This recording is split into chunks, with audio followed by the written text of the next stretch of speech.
Hello and welcome to another creature case study. In this case study, we're going to be studying the phoenix creature and its animations.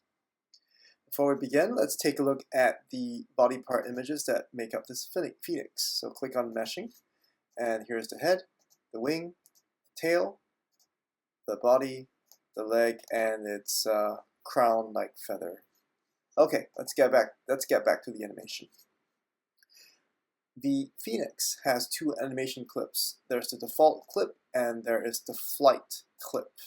Let's look at the default clip first so I can go through the basics of how this creature is constructed for animation. If we play the animation, you notice a couple things. One, the tail is drooping down under gravity. The wings are flapping. And everything else is going to come in later. Okay, let's stop the animation. Let's look at the tail first. So now we want the phoenix to have a wavy tail that moves naturally and flows about almost like a garment as it goes through the air. And hence, the motor we are using for each strand of the phoenix tail is the bend physics motor. We have also lowered its stiffness to 50 and up the damping to 10 so that it has a flowy motion. You'll see in a moment in the other clip what I mean by that. So that's simple. The other part to the phoenix animation is obviously the flapping wing. That is made out of two kinds of animation. The first is it's a deformation motor. So click on the regions tab, and if I click on one of the wings, you notice it says flap motor. So if I play it, the flap motor, what it does is it will take the input mesh, in this case the wing, and deform it up and down, make it flap like an actual wing. Of course, that's not enough. If I play this animation, you notice that the wing also has some kind of twisting and folding effect. How is that accomplished?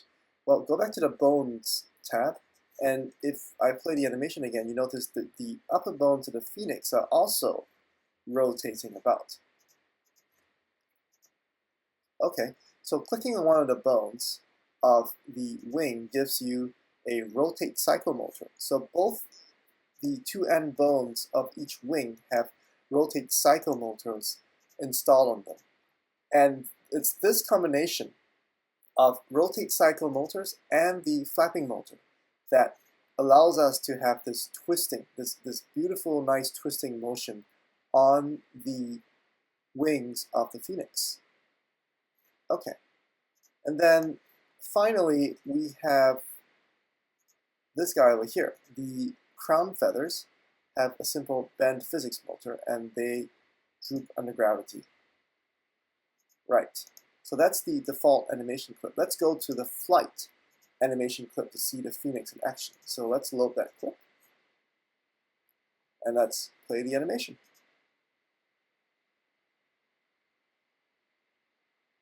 That looks pretty cool.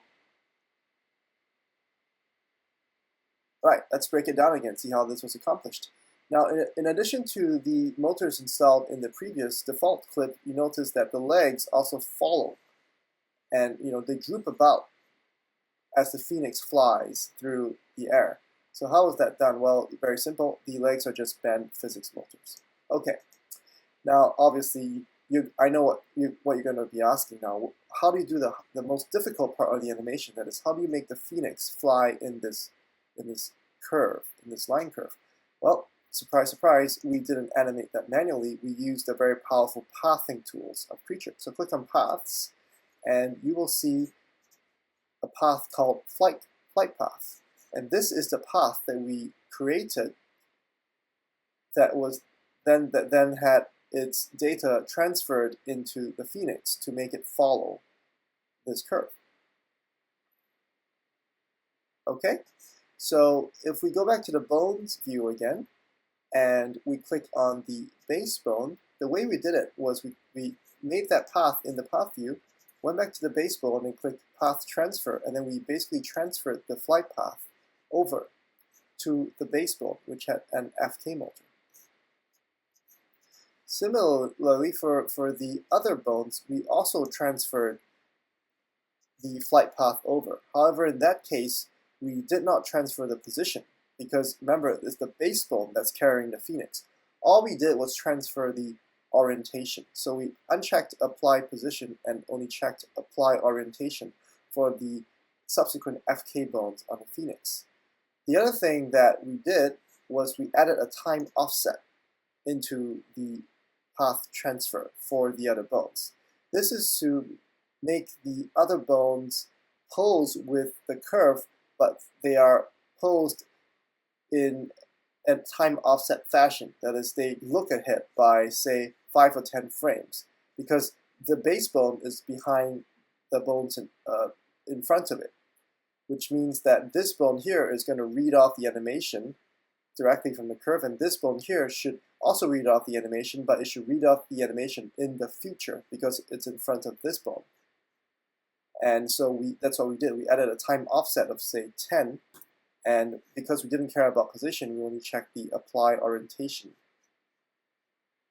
option of the path transfer.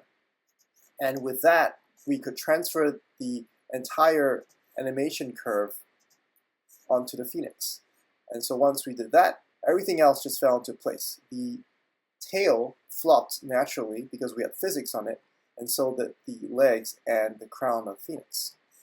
And the wings were already flapping using the flap motors.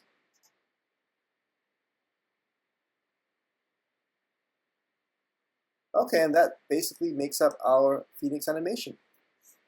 Have fun animating.